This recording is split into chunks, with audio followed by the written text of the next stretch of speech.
नमस्कार दोस्तों, आप देख रहे हैं बोले भारत यूपी की सुर्खियों के साथ। रोज की तरह मैं अनुराग, हमारे साथ बातचीत के लिए मनीष। नमस्कार। मनीष, आज योगी सरकार की कैबिनेट बैठक हुई और उसमें तमाम सारे फैसले लिए गए।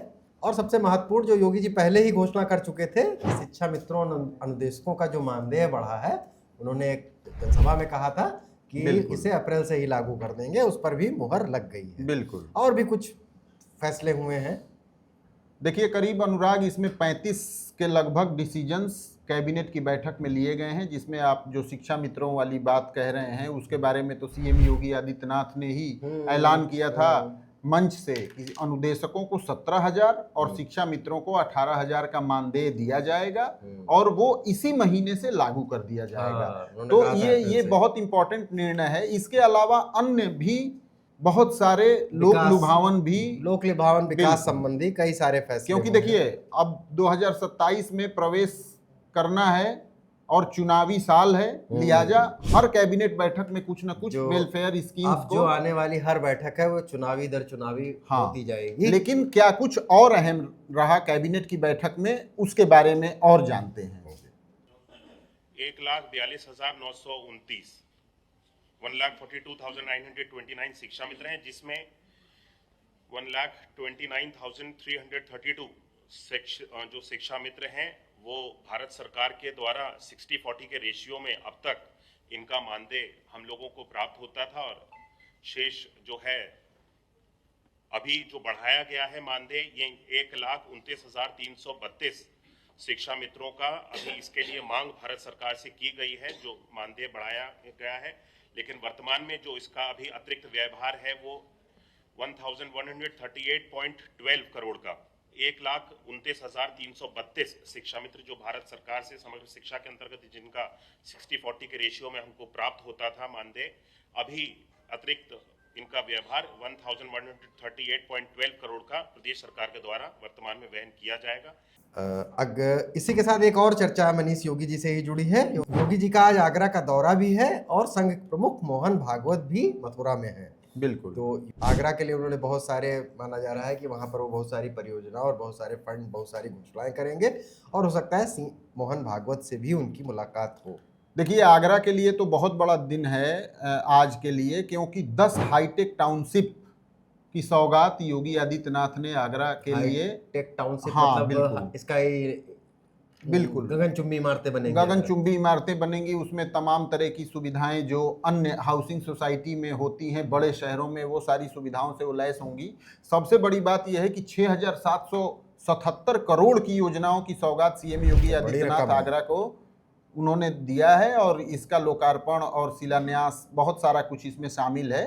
तो कुल मिला के आगरा का दौरा बहुत इंपॉर्टेंट है और इसको एक ग्रेटर आगरा का भी नाम दिया जा रहा है। आप समझिए, ग्रेटर आगरा का नाम इसे दिया जा रहा है। ये टाउनशिप और मथुरा में जो कार्यक्रम है, एक धार्मिक आयोजन है, वहां पर मोहन भागवत पहुंचे हैं, बाबा रामदेव भी नजर आ रहे थे। बिल्कुल बिल्कुल, और उसमें भी, और हो सकता है कि संघ प्रमुख की और योगी जी की मुलाकात हो। हालांकि पिछले महीने में कई सारी मुलाकातें उनकी हो ही चुकी हैं, तो बड़े मतलब अब सब एक्टिव मोड में हैं, जैसे जैसे चुनाव नजदीक आ रहे हैं। एक और मनीष खबर कर लेते हैं। ज्योति मौर्य जी, जो कि इस समय एडीएम गाजियाबाद हैं, वो आपको याद होंगी, अपने पति के साथ विवाद को लेकर वो चर्चा में रही थी। तो इसकी थोड़ी सी पृष्ठभूमि बता देते हैं कि ज्योति मौर्य के पति ब्लॉक में सफाई कर्मचारी थे और बाद में वो परीक्षा की तैयारी कर रही थी, प्रतियोगी परीक्षाओं की, और वो एसडीएम पद पर चयनित हुई थी।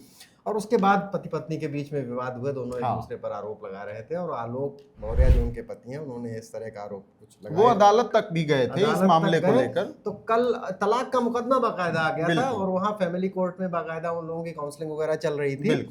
तो अब ये भी कल ये खबरें आनी शुरू हुई थी कि उन्होंने बच्चों के भविष्य के खातिर, 2 बच्चे हैं उनके, दोनों लोगों ने साथ रहने का फैसला किया है और वो साथ रहेंगे।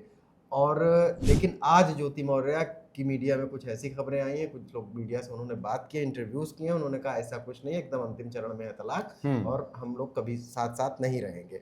और इसमें एक और पॉइंट ये जोड़ दें कि ये भी जो ये प्रकरण सोशल मीडिया पे बड़ा वायरल हुआ था, तो उसमें ये था कि यूपीएससी के सामने आलोक मौर्य का एक फोटो आया था, तो ये था कि वो हाँ। तैयारी कर रहे हैं प्रतियोगी परीक्षाओं की, और सोशल मीडिया पे कुछ लोगों ने ये भी लिखा कि वो सिलेक्ट वगैरह हो गए हैं। बिल्कुल। बाद में ये पता चला कि उनका कोई दोस्त इंटरव्यू देने गया था, हाँ। उसके साथ हो गए हुए थे। बिल्कुल बिल्कुल। हालांकि वो समीक्षा अधिकारी और लोअर पीसीएस के पदों की कर रहे हैं। हाँ। महिला आयोग के अध्यक्ष से मिल चुके हैं और कह रहे हैं कि पुरुष आयोग एक बनना चाहिए। हाँ। तो किस्म किस्म से चर्चाओं में रहते हैं। ज्योति मौर्य भी यही कह रही हैं कि फिर वो सुर्खियों में आने के लिए ऐसा कह रहे हैं। 3 साल पहले ये मामला पूरा शुरू हुआ था। और हाँ, उस समय मनीष, ऐसे मामले होते हैं चूंकि इसमें एसडीएम महिला हो गई है, तो ये प्रकरण को दूसरी तरह से लोग देख रहे हैं। हाँ। नहीं, कई बार पुरुष होते हैं तो ऐसे मामले चर्चा में भी नहीं हाँ, आते हैं, बिल्कुल, शादियां बिल्कुल, कर लेते हैं। बिल्कुल बिल्कुल। वुमेन रिजर्वेशन बिल, हाँ, वुमेन रिजर्वेशन बिल पे तैयारियां शुरू तो हो गई हैं। और बहुत- फिर भारतीय जनता पार्टी के, आज मैं देख रहा था ट्विटर पे बाइट बिल्कुल बिल्कुल लोग बोल रही हैं, महिला सांसद खूब बोल रही हैं। बिल्कुल। असल में देखिए 2027 में यूपी का जो विधानसभा चुनाव होना है ना, उसमें बड़े पैमाने पर वुमेन रिजर्वेशन बिल जो है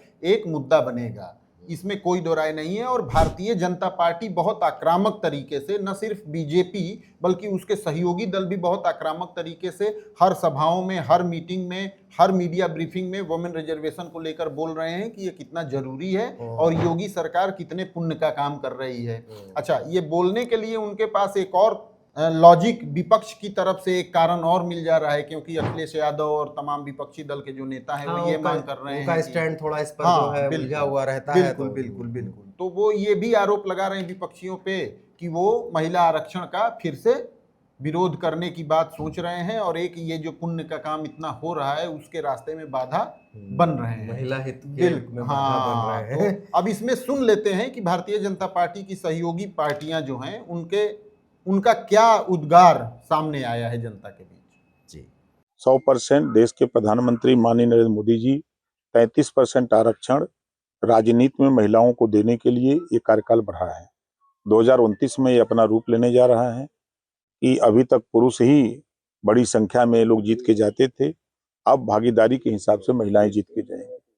उसी को देखते हुए हमने आजमगढ़ में 50,000 महिलाओं को जुटाकर उनको संदेश, मोदी जी का संदेश, अमित शाह जी का संदेश, योगी जी का संदेश हम उनको देने जा रहे हैं।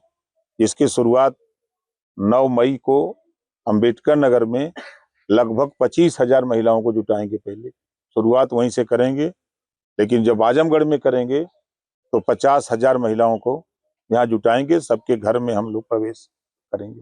पिछली सरकारें बहुत बेईमान थी, महिलाओं का वोट तो लेती नहीं, लेकिन एक लाइन का इंदिरा गांधी जी 16 साल प्रधानमंत्री रहे, दर्जन भर महिलाएं मुख्यमंत्री रही, not a single act pass by the women protection act, एक सिंगल कानून नहीं बनाया कि महिलाओं को सम्मान दिया जा सके। मोदी जी को बधाई दूंगा, नारी बंधन एक्ट लाया जिससे महिलाओं को 33% का आरक्षण होगा हर क्षेत्र में। तो मैं प्रधानमंत्री मोदी जी को मैं धन्यवाद करना चाहूँगी, क्योंकि महिलाओं के बारे में जो उनकी सोच रही है और जो महिलाओं के प्रति उनका सम्मान रहा है, उस दृष्टि से देखते हुए अभी हमारे पार्टी में भी ये लागू हुआ है कि जो नई कमेटी बनी है उसमें 7 महिलाएं वो होनी ही चाहिए।